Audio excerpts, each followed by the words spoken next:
Hello everyone, good morning all of you. देखिए आज यहाँ पे डिस्कस करने वाले हैं प्रैक्टिस सेट नंबर 5। और देखिए जब तक आपका एग्जाम नहीं होगा ना तब तक हम आपके साथ होंगे। तो पहली बार है तो चैनल को जरूर सब्सक्राइब कीजिएगा। ये चैनल भी हम केवल टेक्निकल स्टूडेंट के लिए ही बनाए हैं। और हाँ, 24 स्टडी सेंटर पे ना टेक्निकल, केवल याद रखिए टेक्निकल स्टूडेंट, अगर आप लोग डिप्लोमा किए या इंजीनियरिंग किए तो हम आप लोग के लिए जनरल स्टडी मतलब जीएस के क्लास स्टार्ट किए। आप ज्वाइन भी कर सकते हैं। तो क्लास नोट्स दिखा भी क्या आपको, देखिए थोड़ा सा, देखिए ये है क्लास नोट जो कि आप देख सकते हैं। ये हिस्ट्री का क्लास नोट बिल्कुल बेसिक ही क्वेश्चन है। थोड़ा सा हम आपका फिजिक्स का भी देखा, ये कुछ फिजिक्स का क्लास नोट्स है जो कि यहाँ पे आप देख सकते हैं। बिल्कुल जितना बेस्ट हो सकता है हम इतना बेस्ट आप लोग को देने की कोशिश करते हैं। और बेसिक ही क्वेश्चन आने वाले हैं 499 पे ही ओनली फॉर है, जाके ज्वाइन कर सकते हैं। याद रखिए जब तक आपका एग्जाम नहीं होगा ना तब तक हम आपके साथ होंगे। यहाँ पे करेंट अफेयर पार्ट है ना, काफी एक महत्वपूर्ण है जो कि आपके एग्जाम में भी दिख सकता है। तो इसीलिए हम आपके एग्जाम तो बाई चांस एग्जाम लेट हो गई, ये काफी लेट हो गई, तो वहां भी हम आपके साथ होने वाले हैं। तो बेझिझक ज्वाइन कर सकते हैं, जिसमें हम आपको क्लास नोट्स अवेलेबल कराएंगे, क्लास वीडियो अवेलेबल करवाएंगे। एंड इनके अलावा बात करें टेस्ट सीरीज अवेलेबल कराएंगे। Test series topic by topic होगा और फुल टेस्ट भी होगा, ठीक है, जनरल स्टडी का। तो ज्वाइन कर सकते हैं, सारा कुछ इंक्लूडेड होगा ना। देखते हैं क्वेश्चन 1 यहाँ पे देखने की कोशिश करें। सूर्य के प्रकाश को धरती के सतह पर पहुंचने में लगभग कितना समय लगता है? 4.2 सेकेंड, 4.8.5 मिनट, 4.8 मिनट या 3.6 घंटा। अगर मैं इनके आंसर की बात करूँ, बी करेक्ट आंसर हो जाएगा। अब रहा सूर्य के बारे में, तो थोड़ा बहुत जैसे कि आप टेक्निकल स्टूडेंट हैं तो सूर्य के बारे में आप जानकारी रख सकते हैं। अच्छा, हमने इन डायग्राम पे भी सेट करने की कोशिश की, ये है सूर्य, ठीक है। अब इनके बारे में थोड़ा बहुत आपको जानकारी होना चाहिए। ये जो सूर्य है ना, वो किस चीज से, इसका जो गोला है ना, वो बोला जाता है कि हाइड्रोजन और प्लस हीलियम से मिलकर एक गोला बना हुआ है ना। अच्छा, इनका जो अगर मैं बात करने वाला हूँ, पृथ्वी से कितना बड़ा है यहाँ पे, तो अगर कितना बड़ा है तो 109 गुना बड़ा है। मान लीजिए ये पृथ्वी का साइज ये है, तो उसमें मल्टीप्लाई कर दीजिए 109, और इससे भी बड़ा ये सूर्य है यहाँ पे। देख बेसिक रूप में ये भी एक जानकारी रख सकते हैं। इनके अलावा ये दूरी कितना है, पृथ्वी से सूर्य के बीच में दूरी कितना है, तो 150.43 मिलियन किलोमीटर दूरी है। एक बेसिक रूप में एक टेक्निकल स्टूडेंट है तो ये भी कल के डेट में क्वेश्चन पूछे तो आप आराम से जवाब दे पाए, तो ये भी एक जानकारी रख सकती है। अच्छा, ये सूर्य है ना, हमें सूर्य से विटामिन डी भी देखने को मिलती है। मतलब आप लोग को अगर विटामिन डी की कमी तो सूर्य के प्रकाश से मिल सकते हैं। हालांकि मछली के तेल से भी विटामिन डी प्राप्त होते हैं। और सूर्य से हमें क्या प्राप्त होती है, तो जो जो सोलर एनर्जी वगैरह देखते हैं ना, वो सूर्य के प्रकाश से ही हमें प्राप्त होती है। तो काफी ज्यादा एक महत्वपूर्ण है डेली लाइफ में सूर्य, ठीक है। सूर्य के प्रकाश थोड़ा सा इनके हम देखें क्या, सूर्य के प्रकाश पृथ्वी की सतह से पहुंचने में 499 सेकेंड लगता है, जिसमें जिसे मिनट में बदले तो लगभग 4.5 मिनट लगेगा। तो इस पॉइंट को थोड़ा सा हाईलाइट कर सकते हैं, काफी एक महत्वपूर्ण पॉइंट यहाँ पे। अब क्वेश्चन 2 यहाँ पे बात करें, प्रकाश की गति किसके बीच जाते हुए न्यूनतम होगी? कांच में, देखिए कोई प्रकाश है, अब किसके बीच में जाएगी तो न्यूनतम होगी यहाँ पे, तो कांच में न्यूनतम होगी या जल में न्यूनतम होगी या निर्वात, निर्वात में तो कुछ भी नहीं है, ठीक है। तो पूछा न्यूनतम किस में होगी, तो पूछा तो कांच में न्यूनतम होती है, ठीक है। ऑप्शन ए इसका करेक्ट आंसर हो जाएगा यहाँ पे। अब देखिए यहाँ पे मैंने मेंशन किया हूँ, वैक्यूम में सबसे ज्यादा प्रकाश की गति देखने को मिलेगी 3.10 के बारे में 8 है ना मीटर सेकेंड देखने को मिलेगी यहाँ पे। और एयर में, इसके बाद एयर में देखने को मिलेगी, वाटर में, और सबसे कम आपको ग्लास में देखने को मिलेगी यहाँ पे। तो इस वाली बात को भी सबसे ज्यादा पूछे तो वैक्यूम में, और सबसे कम पूछे तो ग्लास में यहाँ पे। और यही बात यहाँ भी मेंशन है, थोड़ा सा पढ़ देखे हम इनके बारे में। लीजिए यहाँ पे, जिस वस्तु या पदार्थ का अपवर्तनांक ज्यादा होता है तो उसका प्रकाश का गति न्यूनतम होता है। कांच, निर्वात, निर्वात मतलब वैक्यूम, वैक्यूम मतलब जहाँ पे कुछ भी नहीं है, मान लीजिए हवा तक भी नहीं है। जल तथा वायु में कांच का अपवर्तनांक सबसे ज्यादा होता है, इसीलिए प्रकाश का गति कांच में न्यूनतम होती है। इस पॉइंट को भी थोड़ा सा अपने अकॉर्डिंग हाईलाइट कर सकते हैं ना। क्वेश्चन 3 यहाँ बात करें, प्रकाश किस वस्तु पे प्रतिबिंब या मनुष्य की आंखों में कहाँ बनाते हैं यहाँ पे, तो कॉर्निया पे बनाता है, या आइरस पे बनाता है, या पीपल पे बनाता है, या रेटिना पे बनाता है। अगर मैं इनके आंसर की बात करूँ, डी करेक्ट आंसर है। अब थोड़ा सा हम इनको समझने की कोशिश करेंगे डायग्राम से। देखिए ये मान लीजिए आंख है, ठीक है। सपोज आपका आंख कैसा था, कुछ ऐसा होता है बाहर से अगर आप देखिएगा, और उसके बीच में काला काला बना होता है, ठीक है, इस तरह, और इस काला कलर का, ठीक है।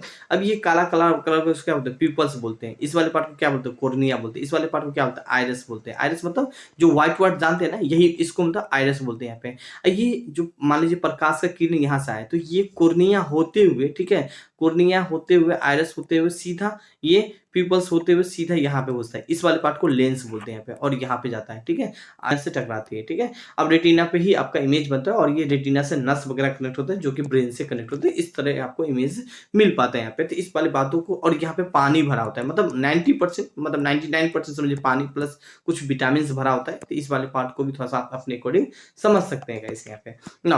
क्वेश्चन 4 यहाँ पे देखिए, सामान्यतः आंखों के लिए स्पष्ट दृष्टि की न्यूनतम दूरी कितनी होती है? 10 सेंटीमीटर, 15 सेंटीमीटर, 20 सेंटीमीटर या 25 सेंटीमीटर?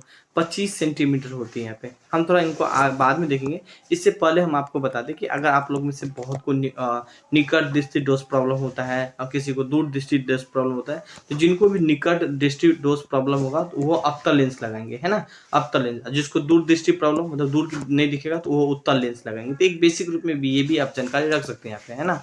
अब यहाँ पे भी देख सकते हैं डायग्राम में, और ये बात यहाँ भी लिखा भी गया है। नेत्र के समान वह निकट दूरी है जहाँ रखी हुई वस्तु को नेत्र के स्पष्ट दिखाई देती है। नेत्र के स्पष्ट दृष्टिगतम दूरी कहलाती है यहाँ पे। सामान्यतः आंखों के लिए 25 सेंटीमीटर होती है। ये आंखों के निकट, आंखों का निकट बिंदु कहते हैं। इस पॉइंट को हाईलाइट कीजिएगा। क्वेश्चन 5 यहाँ पे हम लोग बात करने वाले हैं। 5 क्वेश्चन है, धूप के चश्मे का पावर होता है कितना? 0 डायोप्टर, 1 डायोप्टर या 2 डायोप्टर या 4 डायोप्टर? इसका आंसर क्या हो जाएगा? एक करेक्ट आंसर होगा 0 डायोप्टर हो जाएगा यहाँ पे। नाउ क्वेश्चन 6 देखें यहाँ पे, दाढ़ी बनाने के लिए काम आता है। तो दाढ़ी बनाने के लिए क्या काम आता है भाई? अवतल लेंस लगाते हैं या उत्तल लेंस? देखिए दाढ़ी बनाते जहाँ भी दाढ़ी बनता है ना, अच्छा हमने इमेज से भी सेट करने की कोशिश किया। यहाँ पे आप देखिए ये अवतल लेंस लगा होता है। कौन सा? ये अवतल लेंस लगा होता है। उत्तल लेंस कहाँ लगाते हैं? तो उत्तल लेंस जहाँ गाड़ी वगैरह होता है ना, गाड़ी वगैरह, ठीक है, तो वहाँ उत्तल लेंस लगाते हैं। जो आप देखते हैं जो साइड मिरर होता है वहाँ उत्तल लेंस के यूज है। समतल मिरर कहाँ पे लगाते हैं? कपड़ा वाला दुकान देखते हैं तो वहाँ पे समतल मिरर लगाते हैं यहाँ पे, और इनमें से कोई तो होगा नहीं, ठीक है। एक एक करके सारा कुछ समझ पा रहे हैं आप? कोई भी दिक्कत हो बेहिचक कमेंट क्या कीजिए, थोड़ा सा इनके समझ लीजिए। ये एक्सप्लेनेशन आपको पढ़ना है, हम PDF टेलीग्राम पे शेयर कर देंगे, वहाँ से आप पढ़ लीजिएगा। क्वेश्चन 7 यहाँ पे बात करें, ध्वनि का वेग अधिकतम होता है वायु में, द्रव में या धातु में? ये निर्वात में पूछ रहा है। अधिकतम होता है तो धातु मेटल में ही तो होगा। ऑप्शन सी करेक्ट आंसर हो जाएगा यहाँ पे। अब देखिए यहाँ पे मैंने शेयर भी किया हूँ। अगर ध्वनि का अगर अधिकतम जो स्पीड होती है वो कहाँ पे होती है? एयर में 343 होती है, वाटर में 1400 होती है, और स्टील में अभी मेटल बताए थे, ये स्टील भी एक मीटर का ही पार्ट है। 59.40 मीटर सेकेंड यहाँ पे सबसे ज्यादा स्टील में होती है, मतलब मेटल में होती है, ठीक है। और फिर यहाँ पे ग्लास देख सकते हैं। अब जो बात यहाँ पे हम समझाते हैं यही बात यहाँ भी लिखा होता है यहाँ पे, है ना। ध्वनि की गति विभिन्न भिन्न माध्यम में विभिन्न भिन्न होता है, और ठोसों में ध्वनि की गति सर्वाधिक जबकि गैसों में न्यूनतम होती है। ध्वनि का वेग का माध्यम धनुत्व पर निर्भर होता है। जिसका माध्यम का धनुत्व अधिक होगा उसका ध्वनि की चाल भी अधिक होगा यहाँ पे। अब कुछ करेंट अफेयर का भी क्वेश्चन यहाँ पे हम लोग देखने वाले हैं। करेंट अफेयर क्वेश्चन की हाल ही में आई DCGA के रिपोर्ट के अनुसार दुनिया के सबसे ज्यादा महिला पायलट किस देश में है? ये मिस्टेक है। अमेरिका में है क्या? नहीं। जापान में है क्या? नहीं। भारत बिल्कुल सी करेक्ट आंसर हो जाएगा। रूस में नहीं हो जाएगा। थोड़ा सा देखिए क्या इनके बारे में। DCG को क्या बोलते हैं? Directorate General of Civil Aviation बोलते हैं। इसका मुख्यालय कहाँ पे? तो न्यू दिल्ली में है। और DCGI भारत के सरकार का विमान मंत्रालय के अधीनस्थ कार्य करता है, जिनका उद्देश्य होता है विमान दुर्घटनाओं तथा अन्य संबंधित घटनाओं के बारे में जांच करना। नाउ यहाँ पे नेक्स्ट क्वेश्चन देखिए, क्वेश्चन 9 देखिए यहाँ पे। हाल ही में किसे असम सर्वोच्च नागरिक सम्मान से सम्मानित किया गया? रितेश सिंह को? नहीं। मनीषा सिंह को? नहीं। राजेश वर्मा को? नहीं। तपन को, डॉक्टर तपन को? बिल्कुल डी करेक्ट आंसर हो जाएगा यहाँ पे। थोड़ा सा देखिए क्या, असम वैभव पुरस्कार असम राज्य के सर्वोच्च नागरिक पुरस्कार है। यह पुरस्कार आधिकारिक तौर पर मुख्यमंत्री हेमंत बिस्वा के द्वारा घोषित किया गया है। असम वैभव पुरस्कार 5 लाख रुपए नगद पुरस्कार दिया जाता है, और इसके अलावा पुरस्कार पाने वाले को पूरे जीवन के सरकारी खर्चों पे मेडिकल इलाज में लाभ उठा सकेगा यहाँ पे। नाउ क्वेश्चन नेक्स्ट देखिए 10 क्वेश्चन है कि हाल ही में, ठीक है, हाल ही में किस राज्य सरकार ने मुख्यमंत्री वृक्षा संपदा योजना शुरुआत किया है? उत्तर प्रदेश किया है क्या? नहीं। बिहार किया है क्या? नहीं। कोलकाता किया? नहीं। छत्तीसगढ़? बिल्कुल डी करेक्ट आंसर हो जाएगा यहाँ पे। थोड़ा सा इनके बारे में देखिए क्या, देखिए इस योजना का उद्देश्य निजी भूमि वृक्षारोपण प्रोत्साहन देकर कास्ट आधारित उद्योगों को बढ़ावा देना तथा आय एवं रोजगारों को अवसरों को बढ़ावा देना। किसानों की आय को बढ़ावा देने के लिए छत्तीसगढ़ सरकार ने एक योजना की शुरुआत की जिनका नाम मुख्यमंत्री वृक्षा संपदा योजना है। इस पॉइंट को हाईलाइट कीजिएगा, काफी एक महत्वपूर्ण पॉइंट है यहाँ पे। क्वेश्चन 11 बात करने वाले हैं। एशिया हॉकी महासंघ ने किस देश के महासंघ के बेस्ट ऑर्गेनाइजेशन अवार्ड से सम्मान किया? फ्रांस को या अमेरिका को या भारत को या जापान को? अगर मैं इनका आंसर का बात करूं तो भारत हो जाएगा, ऑप्शन सी इसका करेक्ट आंसर हो जाएगा। यहाँ पे थोड़ा सा देखिए, एशिया महासंघ का स्थापना 1958 में किया गया था, मुख्यालय मलेशिया में। भारत की खेल के क्षेत्रों में सबसे बड़ा पुरस्कार देंगे तो राजीव गांधी खेल रत्न पुरस्कार, इस पॉइंट को हाईलाइट कीजिएगा। गाइस यहाँ पे अगर हम बात करने वाले हैं, अगर आपको क्लास ज्वाइन करना चाहते हैं स्पेशली फॉर बिहार एलआरसी के लिए 499 आपके एग्जाम तक, यदि अगर आपको ये न मन करे केवल हिस्ट्री, पॉलिटी या ज्योग्राफी या कोई एक सब्जेक्ट पढ़ना चाहते हैं जिसमें 249 होगा, हिंदी और इंग्लिश दोनों बाइलिंगुअल होगा यहाँ पे, और देखिए टॉपिक बाय टॉपिक टेस्ट भी प्रोवाइड करवाया जाएगा, तो ज्वाइन कर सकते हैं, इस ऐप को डाउनलोड कर सकते हैं। Thank you, have a nice day. कोई भी बात करना है इस नंबर से मैसेज कर। Thank you, have a nice day.